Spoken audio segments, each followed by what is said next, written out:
All right, everyone. Welcome back to another episode. Today we have Mark Podolsky with us. So welcome to the show, man. Tyler Wagner, it's a honor and a pleasure. Thank you. Thank you, man. Dude, I know. Um, I guess first question for you. Tell us a little bit more about you and what you got going on. Yeah. So I'm a professional land investor, and I've been doing it full time since 2000.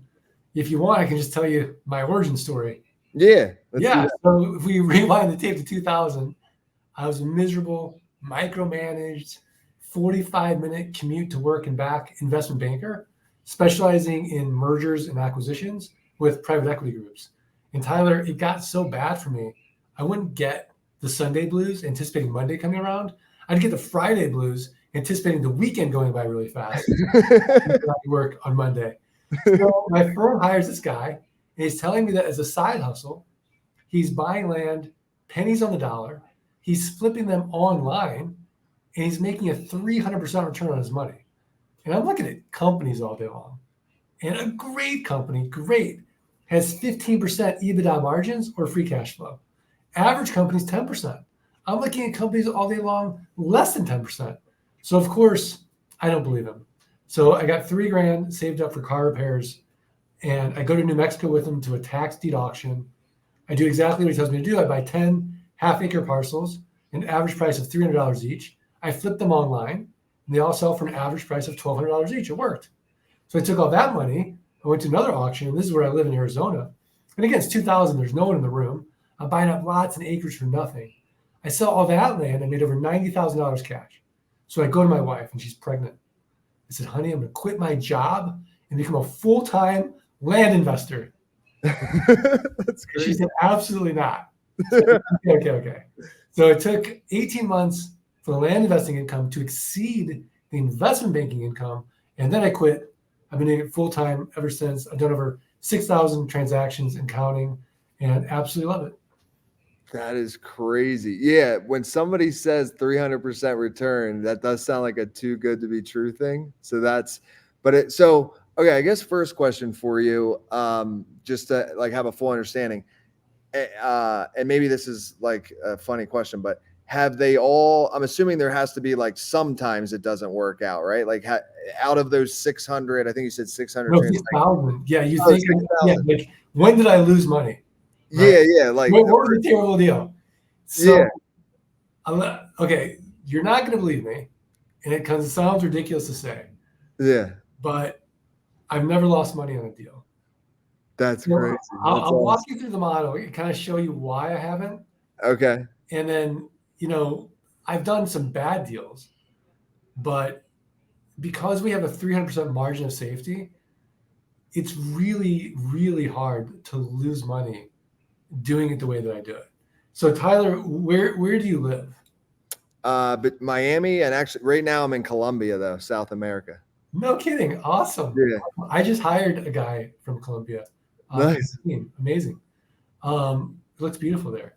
So, but I'm assuming you're in the States, you live in Miami, and let's say you own 5 acres of raw land, and where I live in Arizona, right?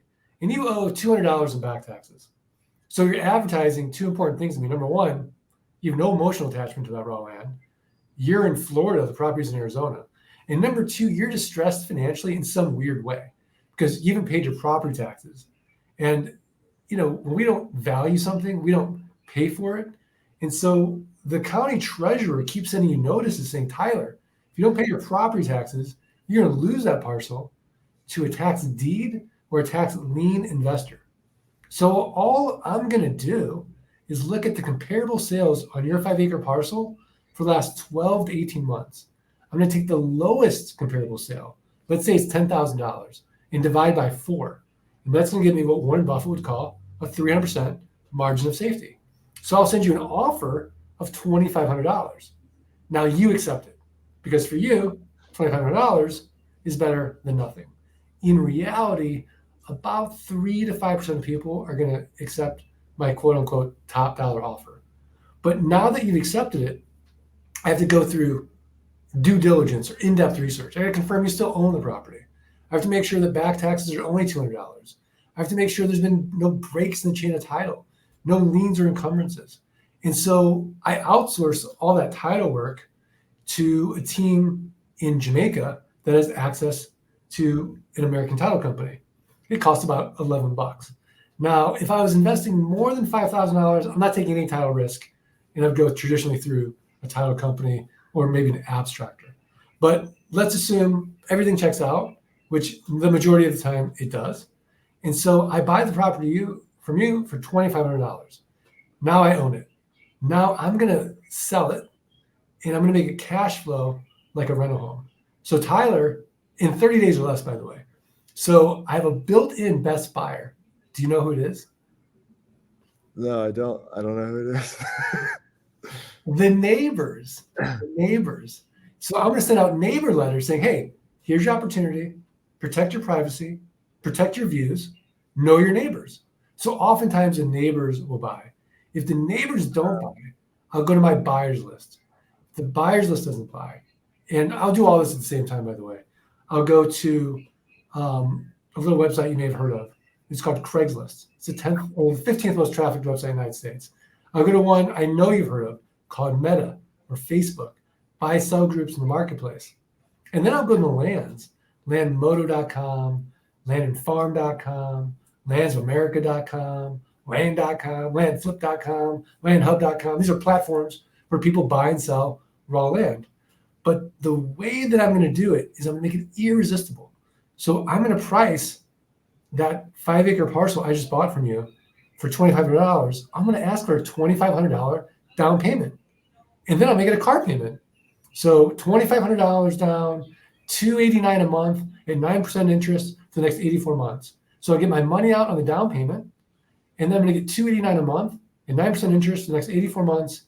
Tyler, no renters, no rehabs, no renovations, no rodents. And because I'm not dealing with a tenant, I'm exempt from Dodd-Frank, RESPA, and the SAFE Act, all this onerous real estate legislation. So then it's a simple game. Can I create enough land notes where my passive income exceeds my fixed expenses? And now I'm working because I want to, not because I have to. That is amazing, dude.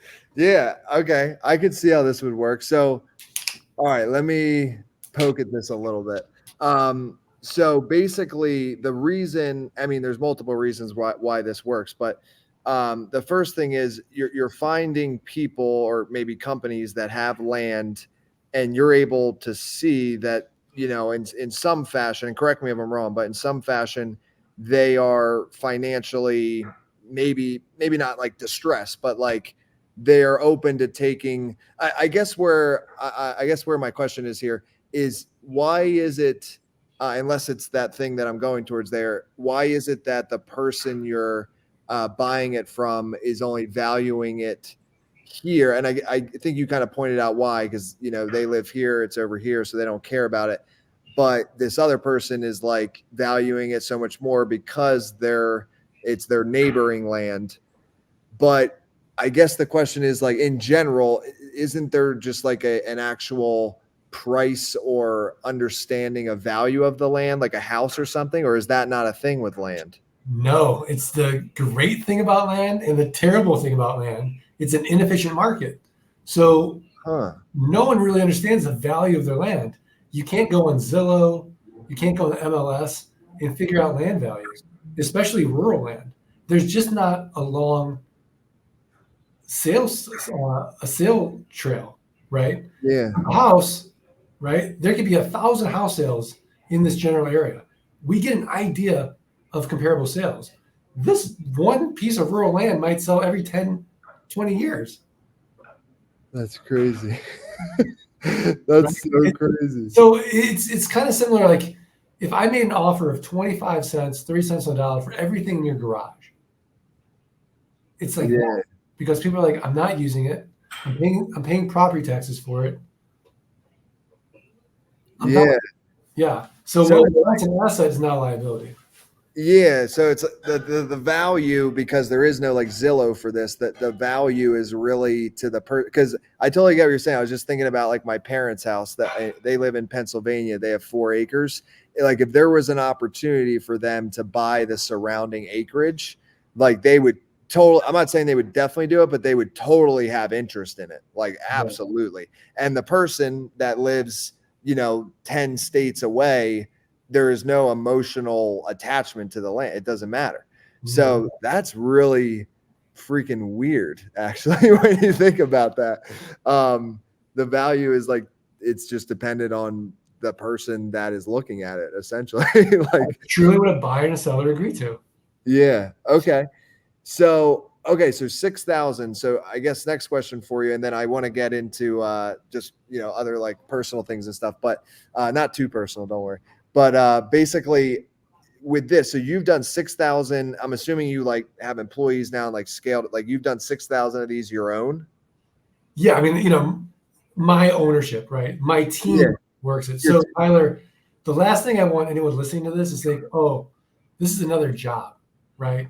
So 90% of this business is automated with inexpensive virtual assistants, software on the front end, software on the back end. And that's it. That's amazing. Yeah, no, I feel you. My company has a lot of virtual assistants too and software. So, okay. So with I know you have a book. When did your book come out? It's called Dirt Rich. Dirt Rich. So that was 2018. I've got a new book coming out, Dirt Rich 2, The Plot Thickens, How to Scale Your Land Business. Okay. So first one is like starting it, and then second one is scaling it. Okay. Right. Now, because I could actually see a lot of investors being interested. Do you ever like take on outside money, or I guess you don't really need to. It wouldn't really make sense for you. Yeah, I mean, I do, because we do larger deals. So if you're an accredited investor and you're listening to this, you can have a one-to-one conversation with me about it. For sure. Yeah. Gotcha. Okay. So it can be possible in larger ones. But these books, the first one, it'll teach you how to actually start something like this yourself. And I guess, do you have like any courses and stuff as well? I guess my next question is leading to yeah. So my whole mission is to help everybody solve not just their money problems, but also their time problems. And I want to help everyone along the socioeconomic spectrum, right? So if you've got more time than money, I've got free information for you to help you. If you're a doctor or lawyer and your money problems are solved, but not your time problems, I can help you, and everyone in between. So that's really the whole mission, because once somebody solves not just their money problems, also their time problems, and they're totally free, they can move up Maslow's hierarchy of needs into self-actualization and really figure out what's their true purpose in life. 100%. It's so I actually always say you're one connection away, right, from like just everything changing. And this came, like you said earlier, it was like a friend of yours that was set. Yeah. And then that's so crazy. One person changed everything. And just to be clear, the way you can help the doctors and lawyers, that would be like the investing path. Right. Okay. Gotcha. And so a little curious, because a lot of my audience, they're business owners, and then they're also authors, because my main company is like an author helping people with books and stuff. So with your first book, like what was the experience like? Do you have any just input on like the writing, publishing, marketing, any insights on it?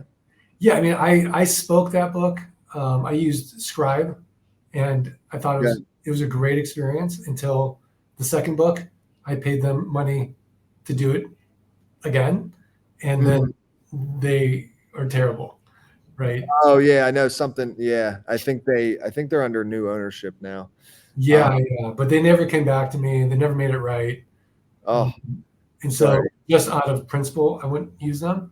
But the experience of writing a book is really interesting, because at some point when you're done editing it, you have to lock the manuscript. And it's the most crazy, fearful experience where you're like, I can't change another word of this. And that's it. And then it's going out in the world. And so that experience, I think, is really interesting.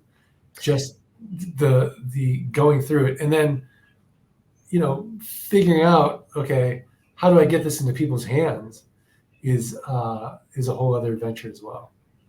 Yeah, and I think You know, what's crazy about, like you said there, is I remember when I wrote my first book, it's just like the amount of times you read over it before it publishes, like you like overanalyze everything. It's so, and there's always, I think what I've come to realize, even if you have the best editors, best writers in the world, there is always going to be a few mistakes. It's just impossible. Like it's just the way it is. Even in like traditionally published, like, you know, most famous authors in the world, they have it too. So is your so right now is like your core method of marketing the books, is it like podcast is one? Is there anything else you're doing? This is just out of curiosities for how. Yeah, I mean, I think I've got a team. So Okay, cool. in the beginning, it was all organic. You know, the podcast was probably the number one way of getting the book into people's hands, and then Amazon as well, and then a free book plus shipping funnel with Facebook, Yeah, and that went really well too. got it. So let's actually dive in a little bit deeper into the details of this. And obviously I think people, they should just, you know, get your books, because that's probably going to be their best path to doing this, if they want to do it themselves, or just invest with you if they already have money and they don't have time. But like, what would be the first step? So I'm assuming, like, well, I'll just let you answer. There's no need for me to assume. What would be the first? So the first step is, you know, being in reality with the market.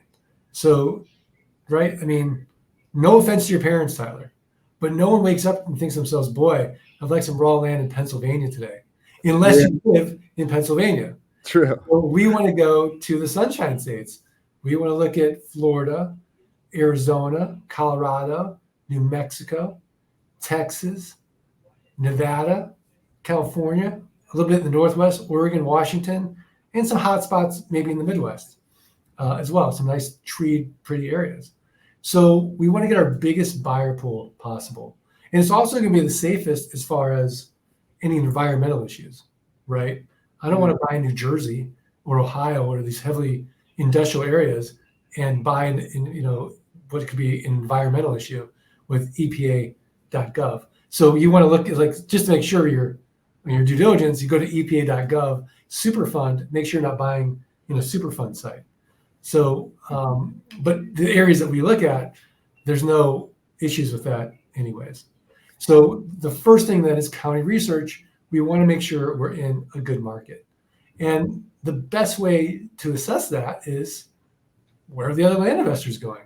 So you can go to a website like landmoto.com and see, oh, here's where people are buying in these states. I might want to go there as well. Well, then the second question is, how much budget do I have? That's also going to determine where and how much I can buy, because something magical happens when you buy 5 to 7 properties. So if you don't have 5 to 7 properties in your budget, you want to figure out a way to get that in your budget. Now, there's really inexpensive properties out there as well, but you want to be able to get 5 to 7. And if you can't get that, who can you partner with that has the money, so that you have the knowledge and the skill, someone else can provide the money? But I'd say that's the first step in doing it. And one of the most important steps, because if you don't get your county research right, you could have the best negotiation skills, the best buying skills, the best due diligence skills, the best marketing skills, the best selling skills. It doesn't matter if you're in a market no one wants to be in. So that's the 100%. first key. Yeah, no, I can tell you from being in Miami as long as I have, it's insane what, and I don't know about the land, but I'm sure that's gone way up too. But just like the rental properties and stuff, I think it's like at least doubled, maybe 3x in the last 7 years. It's absolutely insanity. And that's like specifically like city area, but I'm assuming the surrounding has also seen a pretty big increase. What is your, and maybe it's all of them, but is there one in particular right now that you're most focused on, or maybe that's like a secret you want to keep? My counties? Yeah. Or Yeah. not like county, but like maybe state, more like Florida, Texas. I would say, you know, I really like Florida. I like Texas. I like Colorado. I like them all. I mean, look, anytime I can buy any asset, 25, 30 cents a dollar, I like it. Mm. You Yeah. Yeah, that makes sense. And then, yeah, I guess it all ends up working out because I mean, you have like 30 backup plans for selling it. So it's just like there's no, I don't know. And are you saying too the 5 to 7 number because that's when you'll actually see like a difference in your passive income, right? Like if you have, Yeah, I mean, moves the needle. It also shows the market you're a land investor. yeah, It's like going to Chick-fil-A, they don't have any chicken. for So yeah, you want to have land to offer, and I just think that it's just weird. It's hard. It's kind of not to get too woo woo about it, but when you only have one piece of land, it's just a different experience for the buyer, if you will, than someone who's yeah, say 5 to 7 parcels. I don't know yeah. why. I could speculate why, but I Well, don't I know. think it's just a proven track record, right? I mean, it's same thing. Like one of the things I tell people a lot when they're like starting a business, I say like and obviously this is like different because you actually have to like buy something. But say you have like a service business, right? Like you're coaching people or something. Like give it away for free to people, like the first 5 people, just to get testimonials. And then now you have testimonials, and then your selling after that is going to be dramatically easier than it was before. Because if you have nothing to represent or no testimonial, then people have no clue if you can actually do what you're saying you can do. So I think that makes sense. Um, so just curious on like personal. So now I'm assuming now you still work somewhat, but your team manages, I'm assuming like 90% of everything. So what did you discover? And maybe it is helping people with this, but when you first got enough money to cover your expenses and had that freedom, what was your realization of like what your purpose was? Yeah, I mean, I think my purpose was to really serve, and it's really gratifying because land business is great, but no one ever called me and said, "Hey, Mark, you changed my life with this land purchase." They bought the land, but it's not life changing. When someone learns this business and their passive income exceeds their fixed expenses, or their passive income allows their spouse to quit the job that they hate and spend more time with their children, or they get that peace of mind that they know the mortgage is covered no matter what with this passive income, everything in their life changes. So to be that sort of that pebble in the pond and make that impact and have it ripple out in someone's life exponentially, has been the most gratifying thing for me professionally, Uh, because like it's incredible. Like I get this gratitude every day, and it feels just absolutely amazing. But I would say that, was I intentional with it? It's sort of just teaching it kind of just fell in my lap. I got a call from a guy named Tori one day, and he's like, "Hey, I'm on your website. Would you teach me how to do what you do?" I'm like, "I don't really teach it." He's like, "Well, what if I pay you this?" I'm like, "Okay." yeah, absolutely. Well, so, my wife's like, "Well, why would you teach anyone this? You're going to create your own competition." And so I'm like, good point. So I put on my investment banker hat, and I thought, well, how big is this market? And there's billions of acres of land for sale in this country, just this country. And Mm, so you, me, a million people can be in this niche, and we're all going to run out of money before we run out of deal flow. And the okay. truth is, there's no big money in it. There's no private equity groups. There's no hedge funds. And you couldn't think of a more boring niche. You won't go on HGTV with a DIY network and see flip this land. The before pictures are all land. The after pictures are all land. That's funny. So That would be funny. There's like a bunch of drone shots of stuff. And like, oh, look at the bush. right, yeah, exactly. So I felt very comfortable in teaching it, and then it's just sort of gone from there. And I love that.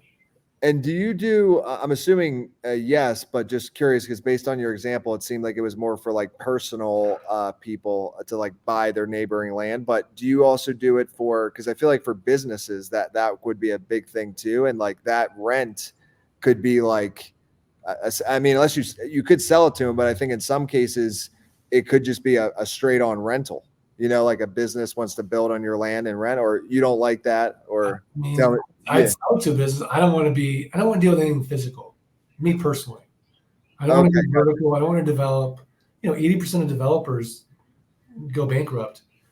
Um, Okay. You're saying so if they, that's why the name of the book is Dirt Rich, because I yeah, just want to sell the dirt. I don't want to go vertical with anything. got it. Yeah, I love the simplicity, man. To me, the most beautiful thing ever is just a business that is like very simple and just produces cash flow. I mean, what's better than that? Yeah. I think a lot of times that's where people end up failing is they think they need to add more things or make things more complicated. And where you obviously succeed is you found one thing that worked and you just did it 6,000 plus times. Like Yeah, that's yeah, that's yeah, I'm an inch wide, a mile deep. yeah, that's 100%. how I'm Yeah. Um, so now, like with all this freedom, like what do you do normally with your spare time? I actually think for me, and I don't do anything with land, but somewhat of a similar scenario. Like once the business became successful, had all this free time, and then that does sometimes become like another problem in itself. Like what do you do with all the time? So now I guess a lot of your time's going back into helping others with the books, training, and stuff, but in like I guess actual free time outside of work, what do you got going on? Yeah, I mean, I've got my routine for sure, and so What's that like? you know, yeah, I wake up and I do breath work, I meditate. If I can go to the infrared sauna and the cold plunge, I'll do that. I'll work out. So I really want to take care of me first, and then sort of get to work.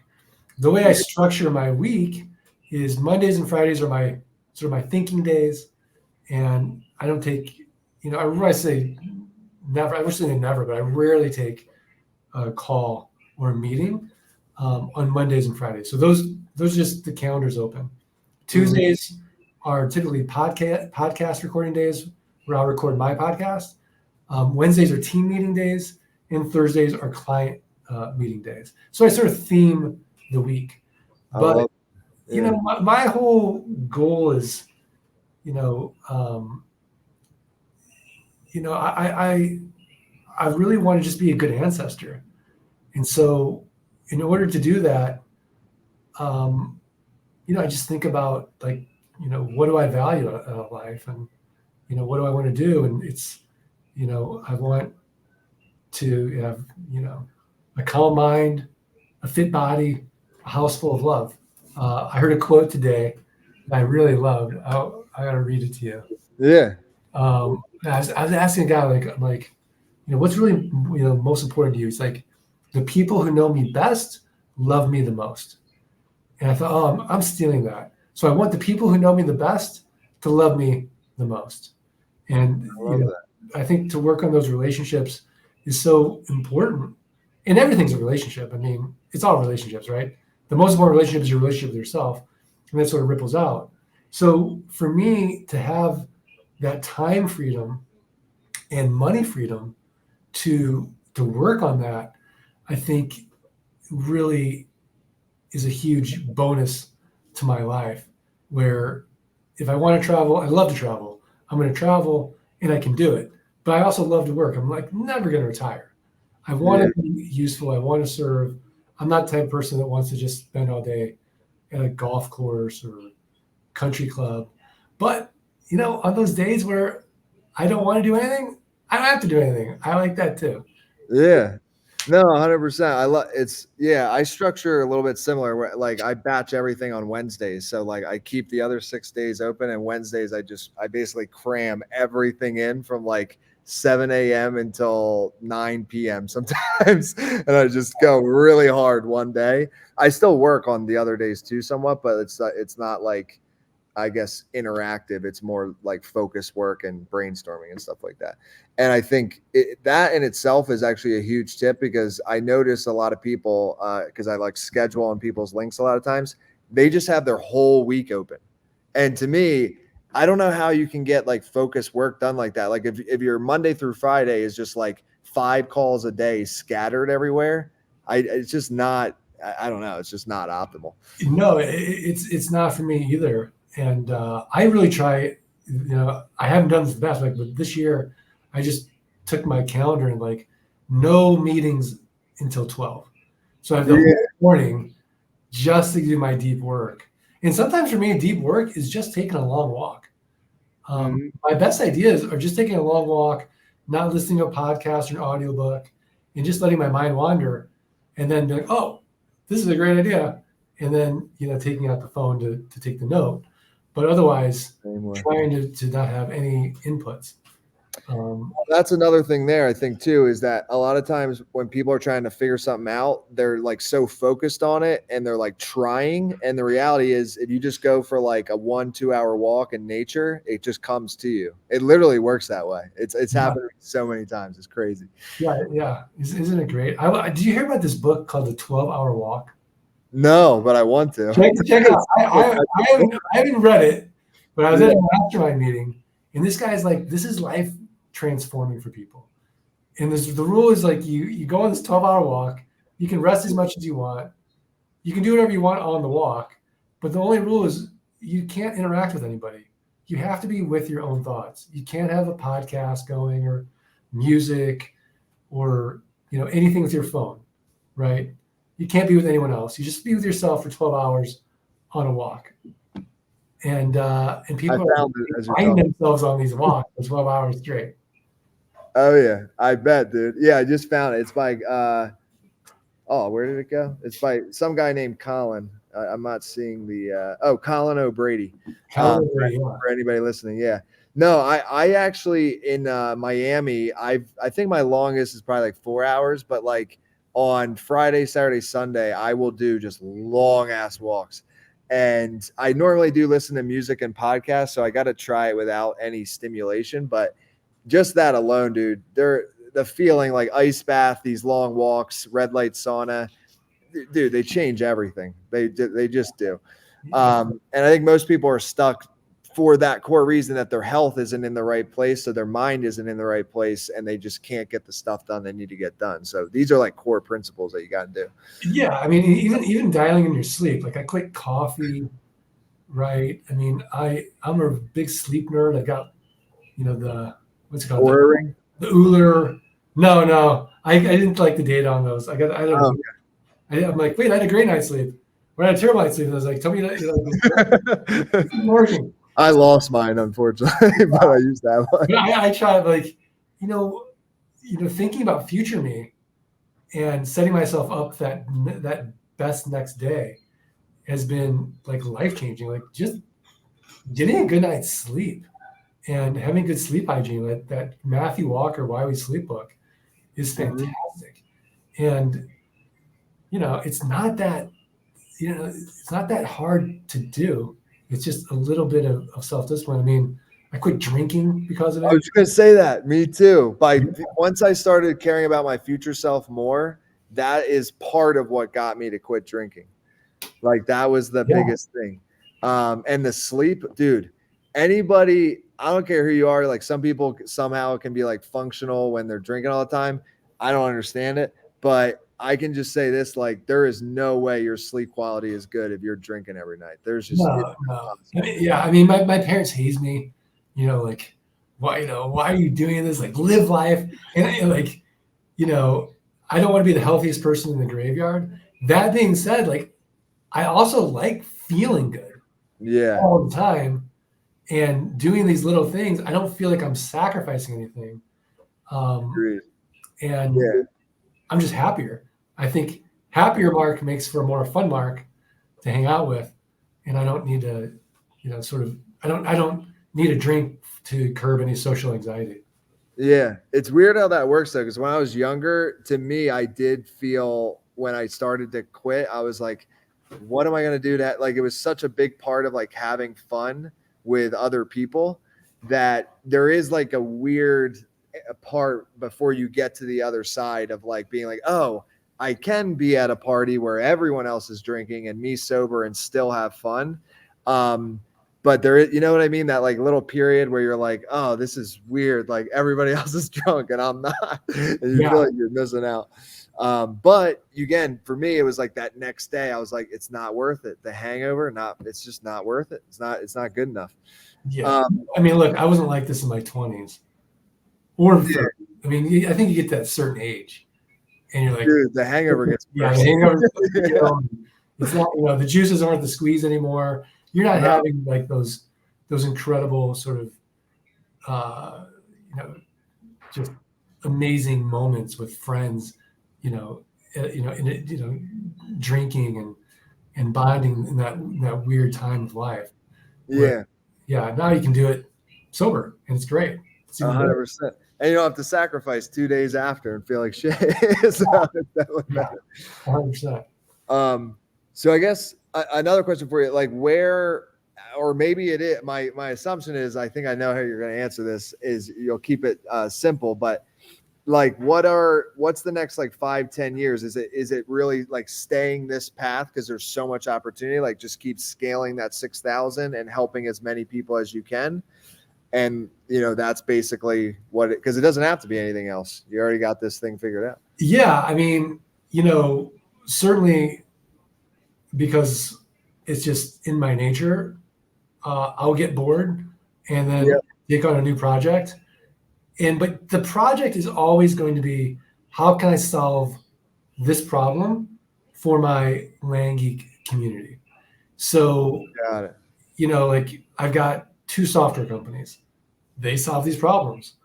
As AI keeps developing, there's going to be more problems to solve that's going to make it better and easier and more efficient and more inexpensive for my clients to solve their problems. So one of my ideas is I want to start a peer-to-peer lending platform, right? That was on a walk. I'm like, wait, there's all these people I know that have money. They love the land business. They don't want to do it, but they would love to invest with the guy like, maybe Sam, who doesn't have the money but has the skill, like put them together and figure out a way so that we can mitigate the investor's risk and Sam can, scale his land business. So I think the next 5 to 10 years is just thinking, how do I solve all the problems for everybody so that it's just easier and easier and less expensive to do. So basically that, just to make sure I'm fully understanding that idea, because I think it's awesome, is like all the people you're training through your books and platforms and stuff, and then you have other group that have money, you're connecting them within your community. Yeah. Dude, like a Kiva for land investing. Yeah, that's so sick because you only have so much. I mean, obviously, I know you have people working for you, but like, you can only take on so many people investing in you. So like, you can have that deal flow go to your people that you're coaching, basically. Yeah, exactly. And then they're not taking hardly any risk because I'll be their security. If the person defaults, well, I'll take the land back. I'll sell it for you. I'll make you whole because I know I can sell it. No problem. Oh, that was one of the, okay. I just thought this was a question I want to ask. So I'm assuming it's probably easier to do this, like when you're starting out, like to physically like go to these places, but is there a scenario where like you could do this without physically like, I guess you would have to go to check it out physically, but you know what I'm saying? Like, is this a remote thing that could be possible, or it's not? All you need is an inexpensive laptop and an internet connection, and you're in business. You can travel around the world doing this business. I can't tell you last time I looked at a piece of land. Ah, okay. So you just hire someone locally, like a $50 Craigslist gig. You give them a property report, and then you can use an app like What 3 Words to make sure like they're close to the property. And they take pictures, and they shoot video for you. They tell you what the roads are like, if the neighbors are dumping anything, how far from the nearest service is. All the things that a buyer's going to want to know, you're going to want to know. Yeah. You don't have to spend the time or the money to go out there and look at it. I mean, it's dirt. There's going to inspector out there for like, is this $30,000 roof going to go bad? Or is I don't know how much boilers are, but whatever it is. This is awesome. Yeah. To me, this seems pretty much flawless. It's rare that you find something that's this flawless, but I think, at the end of the day, it's flawless. It works in itself, but you've also done enough where you've created the systems that make it even more flawless. Yeah, Because I and can see, let's not sugarcoat it, right? Just because it's a simple model, it ain't easy, right? yeah, Nothing worth doing is easy, nor should it be, right? mhm. So there is a learning curve. Like I make it sound easy, it ain't easy. It's just simple. Okay, this is good to hear. No, because you do make it sound easy. I'm Yeah, like, yeah, oh no, it shit, ain't is there that easy. anything negative about Oh, that? no, there's a lot of moving parts. You Yeah. mean, you got a learning curve. Just a lot to it. You've got virtual assistants you have to manage. You have to, work with the software. You have to have confidence in yourself with your offers. You have to be able to pivot if your offers come back and you're not getting a 3 to 5% response rate. You have to, manage money. I mean, it's a business. Yeah. So you have to be willing to sacrifice for a business. And so if you're listening to me like, oh, this is really easy. I'm just going to pick a county and make an offer and then flip it, 30 days later, like Mark said, like, no, there's a lot more that goes into it than what, a quick podcast is going to do. Like, yeah, I'm giving you the highlights, but when you get into the weeds of it, there's a lot of moving parts. What are one of my last questions here is, what are some of the common mistakes that you see, like for people to watch out for? Like, let's just say if they, for whatever silly reason, they decided, hey, I don't want to read the book. I want to really try this all on my own. Maybe help those people, but really everybody. Well, I think that's probably the first mistake. Yeah, I was gonna say. You can smart cut it. Learn from other people. Yeah. That's going to be your first mistake. I think the second mistake is, I see this a lot. It's fear. So they buy a piece of property, and remember, you're sending out offers. It could take 6 weeks before those offers come back, and you get a response. And they buy a piece of property, and then they don't want to keep mailing until they sell that piece of property, and then they've just lost another 6 weeks. So often they become a chicken company with no chicken, because then they sell the property and like, I got nothing else to sell, and they got to wait. So never stop your deal flow, because again, we're making our money on the buy. They all sell. There's a pig for every barn. I've never been stuck with a piece of raw land. They all sell at the right price. That's so wild. All right. Well, I want to leave the floor to you. This was awesome. I learned a lot, and I'll hit you up privately, but maybe I'm interested in investing. It seems freaking awesome, honestly.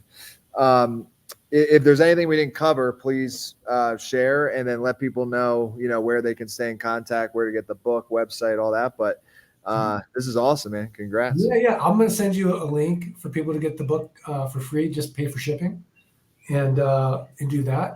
But other than that, I like this Zig Ziglar quote, which is, if you'll do for the next 3 to 5 years what other people won't do, you'll be able to do for the rest of your life what other people can't do. But again, he said 3 to 5 years, not 3 to 5 months. So have that expectation. Any business, doesn't have to be my business, any business, give it 3 years. 100%. Dude, thank you again for coming on. Thanks, Tyler.